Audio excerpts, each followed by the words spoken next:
நீங்க எப்பொழுதாவது ஒரு நாள் காலையில எழுந்து உங்க ஊர் சாலைகளை பார்க்கும்போது அங்க எந்த ஒரு அரசியல் கட்சியின் கொடிகளோ பேனர்களோ இல்லாத ஒரு காட்சியை கற்பனை செஞ்சு பார்த்திருக்கீங்களா? ம் அது ஒரு வித்தியாசமான அனுபவமா இருக்கும். கண்டிப்பா. தேர்தலின் போது சின்னங்கள் இல்ல, அரசியல் கட்சிகளுங்கிற அமைப்பே இல்ல, ஊழல் அல்லது வாரிசு அரசியல் அப்படிங்கிற வார்த்தைகளுக்கே அகராதியில இடமில்ல அப்படின்னா அந்த உலகம் எப்படி இருக்கும்னு கொஞ்சம் யோசிச்சு பாருங்க. அதாவது தற்போதைய அமைப்புல இது சாத்தியமான நிறைய பேருக்கு ஒரு சந்தேகம் வரலாம். ஆமா. ஆனா நாம இன்னைக்கு அலச போற ஆவணங்கள் அப்படிப்பட்ட ஒரு முற்றிலும் புதிய புரட்சிகரமான சிந்தனையை தான் நான் முன்வைக்குது. இது ஏதோ கற்பனை கதை கிடையாது. இது அரசியல் கட்சிகளட்ட தகுதியின் அடிப்படையிலான ஆட்சி முறை, அதாவது பார்ட்டிலெஸ் மெரிட்டோக்ராட்டிக் கவர்னன்ஸ் அப்படிங்கிற ஒரு மிக தெளிவான கட்டமைப்பு. சரியா சொன்னீங்க. இந்த ஆவணங்கள் முன்வைக்கிற அந்த புதிய உலகத்தை எந்த விமர்சனங்களும் இல்லாம ஒரு நேர்மறையான கோணத்துல மிக துல்லியமா இன்னைக்கு நாம ஆராயப் போறோம். ஏன்னா இந்த ஆவணத்துல இருக்கிற ஒவ்வொரு வார்த்தையும் ரொம்ப நுணுக்கமா எழுதப்பட்டிருக்கு. இன்னைக்கு நாம கையில் எடுத்திருக்கிற இந்த முன்மொழிவு வழக்கமான அரசியல் சீர்திருத்தங்களை விட பல மடங்கு ஆழமானது இல்லையா? நிச்சயமா. இது தற்போதைய அமைப்புல ஏதோ ஒரு சின்ன மாற்றத்தை செய்ய சொல்லல, ஒட்டுமொத்த அடித்தளத்தையுமே மாற்றி அமைக்க சொல்லுது. இங்க மேடை பேச்சுகளுக்கோ வெற்று வாக்குறுதிகளுக்கோ இடமே இல்ல. அப்போ நாட்டை ஆள போறது யாரு? அரசியல்வாதிகள் இல்லையா? இல்லவே இல்ல. அந்தந்த துறைகள்ல பல வருடங்கள் அனுபவம் வாய்ந்த உண்மையான ஒரு நிபுணர் குழு, அதாவது ஒரு எக்ஸ்பர்ட் கவுன்சில் தான் நாட்டை ஆளப்போகுது. நாம இன்னைக்கு இந்த ஆவணத்தோட ஒவ்வொரு பகுதியையும் அது எப்படி நடைமுறைக்கு வரும் அப்படிங்கறதையும் ரொம்ப ஆழமா அலச போறோம். எனக்கு இந்த ஆவணத்தை படிக்க தொடங்கின உடனே எழுந்த கேள்வி இதுதான். ஒரு நாட்டுல அரசியல்வாதிகளை இல்ல அப்படின்னா அப்புறம் யாரு முதலமைச்சர், யாரு பிரதமர்? அதிகாரம் யார்கிட்ட இருக்கும்? இங்கதான் இந்த ஆவணம் ஒரு மிகப்பெரிய ஆச்சரியத்தை ஒளிச்சு வச்சிருக்கு. முதலமைச்சர் அல்லது பிரதமர் அப்படிங்கிற ஒரு ஒற்றை அதிகார மையமே, அதாவது ஒரு சர்வாதிகார பதவியே இந்த அமைத்துல கிடையாது. ஓஹோ, ஒரு தலைவர் இல்லாம ஒரு நாடு அப்படி இயங்கும். இது கொஞ்சம் புதுசா இருக்கே. இங்கதான் நம்ம அதிகார பகிர்வு, அதாவது டீசென்ட்ரலைசேஷன் அப்படிங்கிற தத்துவத்தோட உச்சத்தை பாக்குறோம். பாத்தீங்கன்னா ஒரு தனி நபர்கிட்ட ஒட்டுமொத்த நாட்டோட அதிகாரமும் குவிஞ்சிருக்கும் போதுதான் தவறுகள் நடக்குது. அதை தவிர்க்க இந்த ஆவணம் ஒட்டுமொத்த நிர்வாகத்தையும் 12 முக்கிய துறைகளா, அதாவது கிளஸ்டர்ஸா பிரிக்குது. 12 துறைகளா? அப்போ இந்த ஒவ்வொரு துறையும் எப்படி செயல்படும்? இந்த ஒவ்வொரு துறையும் அந்த துறை சார்ந்த நிபுணர்களால முழு சுதந்திரத்தோட நிர்வகிக்கப்படும். இந்த 12 துறைகளையும் ஒருங்கிணைக்க அவங்களுக்குள்ள ஒரு தலைமை ஒருங்கிணைப்பாளர், அதாவது சீஃப் கோஆர்டினேட்டர் மட்டுமே இருப்பார். ஒரு நிமிஷம், அப்போ அவர் முதலாளி கிடையாதா? கிடையாது. அவர் வெறும் ஒருங்கிணைப்பாளர் மட்டுமே. இந்த 12 நிபுணர்களுக்கும் சம அதிகாரம் உண்டு. யாருக்கும் கீழே வேலை செய்ய வேண்டிய அவசியம் இல்ல. இத கேட்பதற்கு ரொம்ப அருமையா இருக்கு. ஆனா நடைமுறையில ஒரு அரசியல்வாதி எப்படி திடீர்னு ஒரு துறை சார்ந்த நிபுணரா மாற முடியும்? இது சாத்தியமா? அங்கதான் நீங்க ஒரு சின்ன திருத்தம் செஞ்சுக்கணும். அரசியல்வாதிகள் இங்க நிபுணர்களா மாறப்போறதில்ல. நிபுணர்கள் தான் ஆட்சியாளர்களா மாறப்போறாங்க. வாவ், நிபுணர்களே ஆட்சியாளர்களா? ஆமா, இந்த ஆவணம் மிக தெளிவா கூறுது. குறிப்பிட்ட சில முக்கிய துறைகளை நிர்வகிக்க கட்டாயமா PhD பட்டம் அல்லது அந்த துறையில மிக சிறந்த முன் அனுபவம் இருக்கணும்னு, அவங்க எந்த கட்சியையும் சாராத சுயேட்சைகளா மட்டுமே இருக்கணும்னு. PhD படிச்சவங்களா? இது ரொம்ப சுவாரஸ்யமா இருக்கு. ஆனா ஒருவருக்கு கல்வியில பெரிய பட்டம் இருக்கு அப்படிங்கிறதுக்காக அவரால ஒரு நாட்டை நிர்வகிக்க முடியும்னு எப்படி நம்புறது? இது ரொம்ப முக்கியமான கேள்வி. இந்த ஆவணம் PhD-ய வெறும் ஒரு காகித பட்டமா மட்டும் பார்க்கல. ஒரு குறிப்பிட்ட துறையில பல ஆண்டுகள் ஆழமான ஆராய்ச்சி செஞ்ச ஒருவரோட பகுப்பாய்வு திறன், அதாவது அனலிட்டிக்கல் ஸ்கில்ல இது ரொம்ப நம்புது. அப்படியா? அது எப்படி செயல்படும்னு ஒரு உதாரணம் சொல்ல முடியுமா? கண்டிப்பா.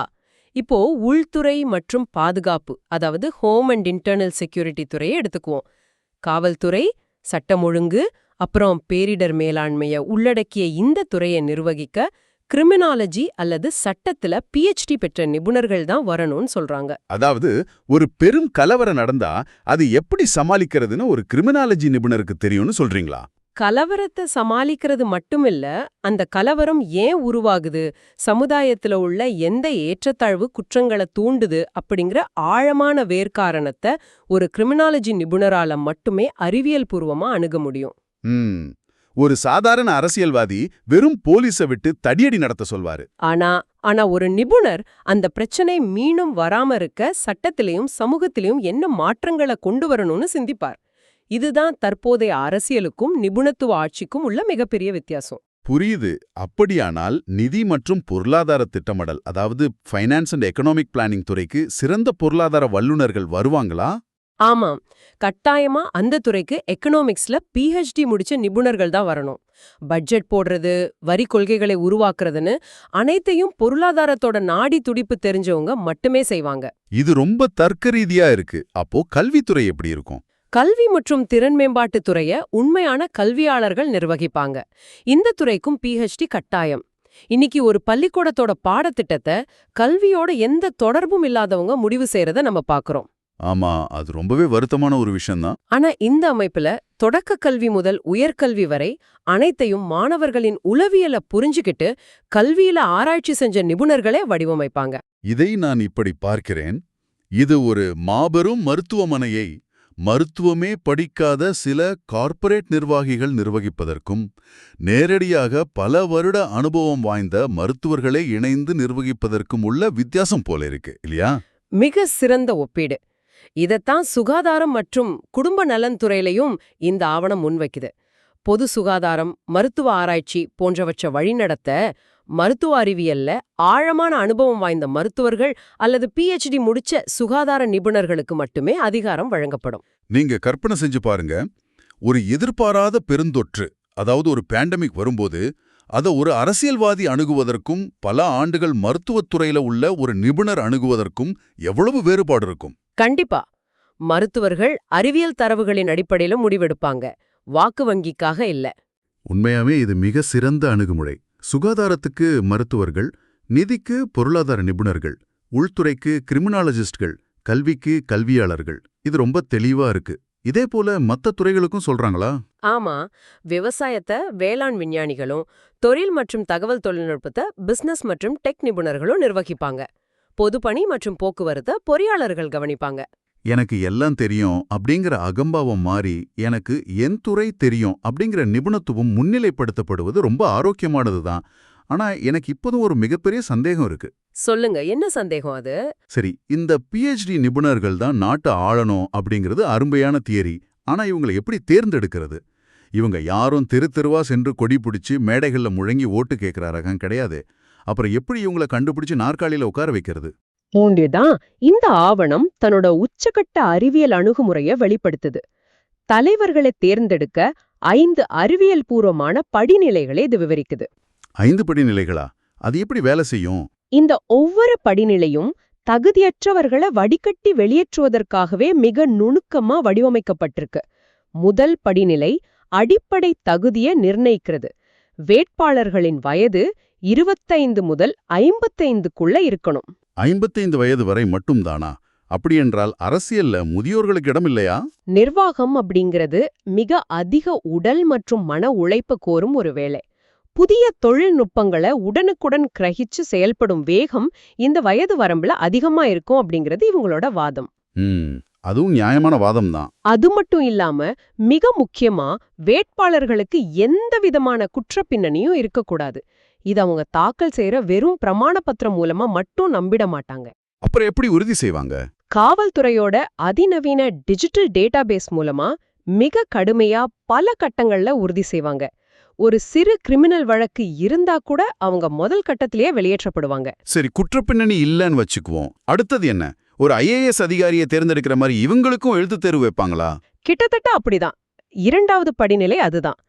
எந்த ஒரு அரசியல் வாசனையும் இன்றி உச்சநீதிமன்ற நீதிபதிகள் மற்றும் தலைசிறந்த கல்வியாளர்கள் அடங்கிய ஒரு சுயாதீன ஆணையம் ஒரு நுழைவுத் தேர்வை நடத்துது. ஒரு இண்டிபெண்டன்ட் கமிஷன் நடத்துற எக்ஸாம். ஓகே. ஆமா, இதுல எந்த கட்டுப்பாடும் இன்றி தகுதியுள்ள யார் வேண்டுமானாலும் பங்கேற்கலாம்.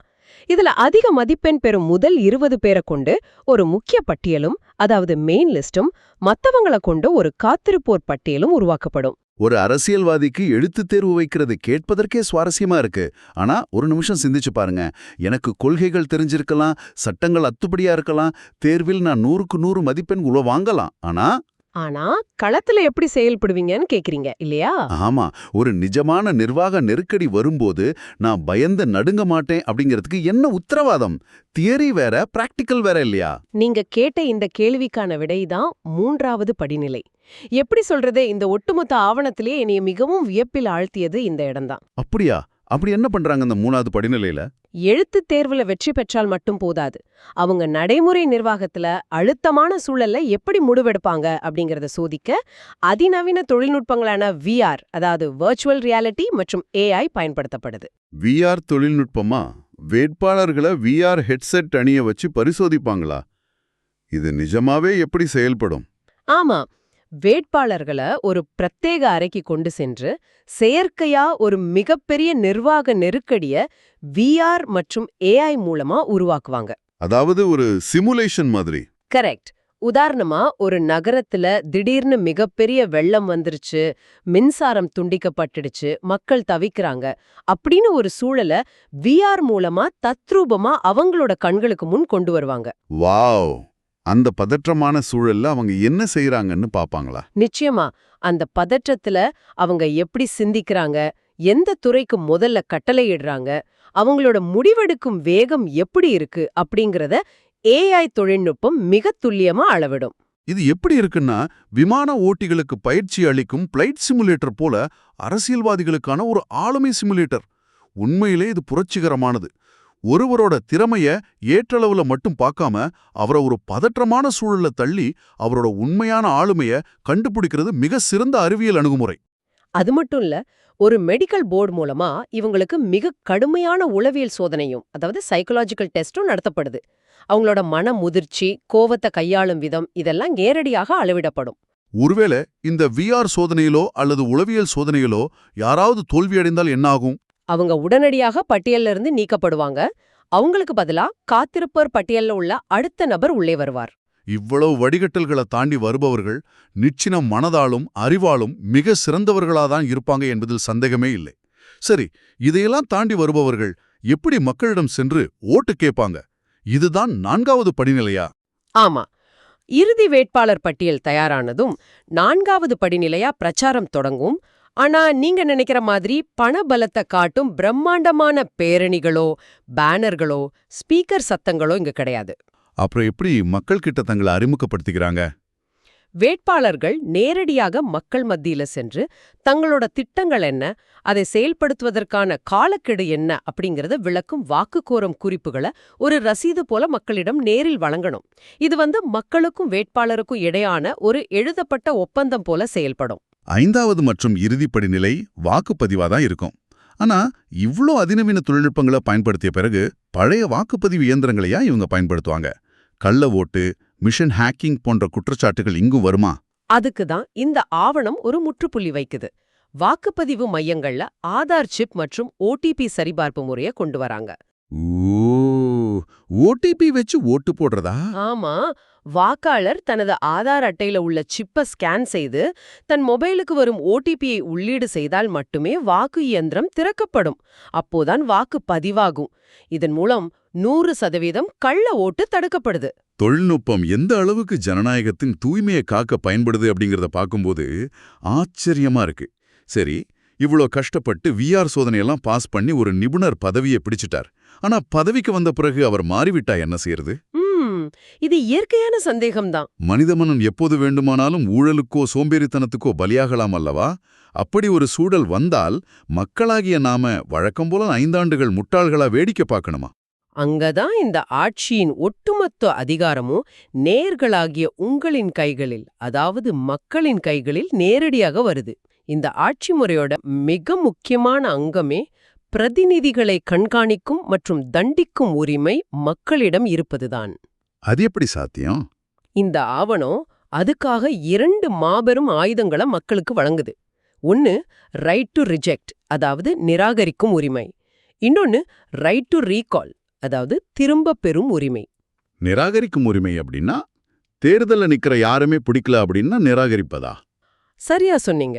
இறுதி வேட்பாளர் பட்டியல்ல உள்ள எந்த நிபுணருமே தகுதியானவங்க இல்ல அப்படின்னு மக்கள் நினைத்தா ஒட்டுமொத்தமா உங்களை நிராகரிக்கும் உரிமை வாக்காளர்களுக்கு உண்டு. ஆனா அதைவிட பல மடங்கு வலிமையானது இந்த திரும்ப பெறும் உரிமை. ரீகால் பண்றதுனா பதவியிலிருந்து இறக்கறதா? ஆமா, வெற்றி பெற்ற ஒரு பிரதிநிதி தான் கொடுத்த வாக்குறுதியை மீறினாலோ, ஊழல் செய்தாலோ அல்லது மக்கள் நலனுக்கு எதிரா செயல்பட்டாலோ அவரை பதவியிலிருந்து நீக்கும் முழு அதிகாரம் இங்க மக்களுக்கு வழங்கப்பட்டிருக்கு.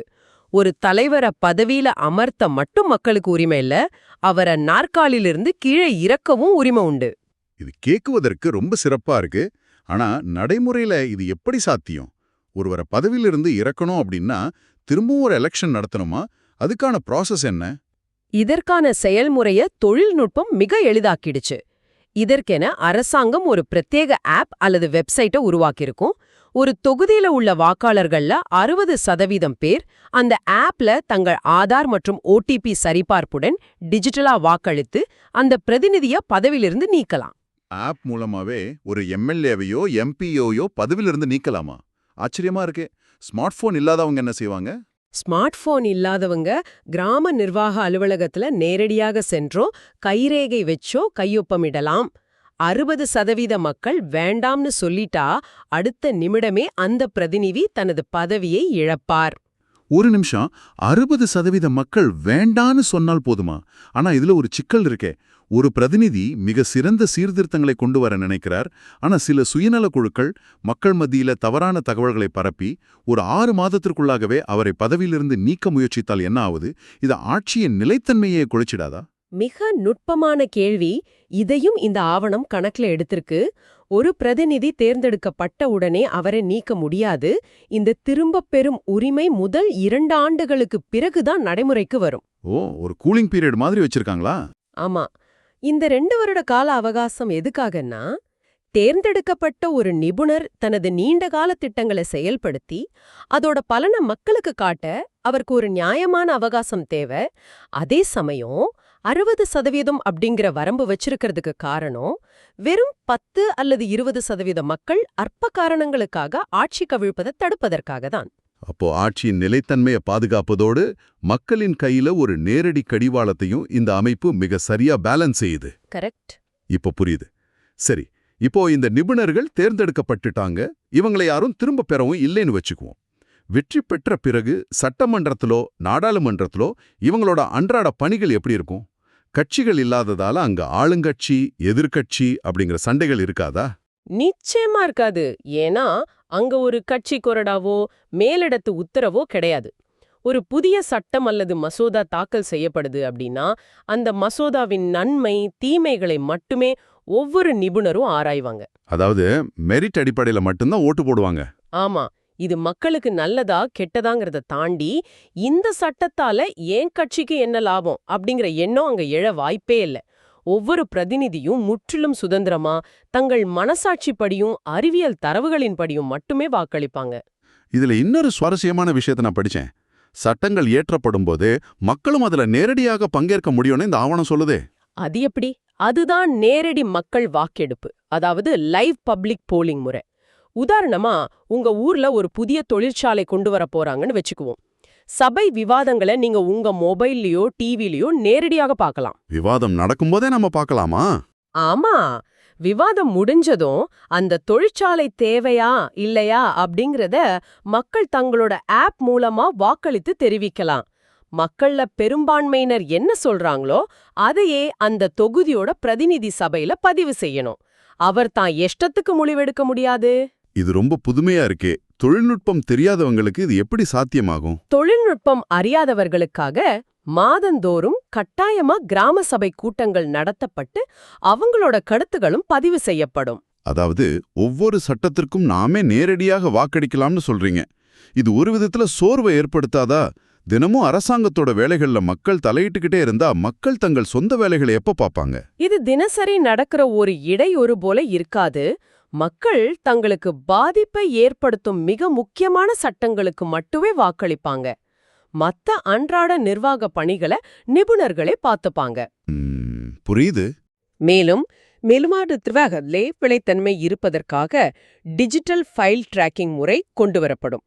நீங்க ஒரு கோரிக்கை வச்சா அந்த கோப்பு எந்த அதிகாரியோட மேசையில எத்தனை நாட்களா தூங்கிட்டு இருக்கு அப்படிங்கறத நீங்க ஆன்லைன்லயே பார்க்கலாம்.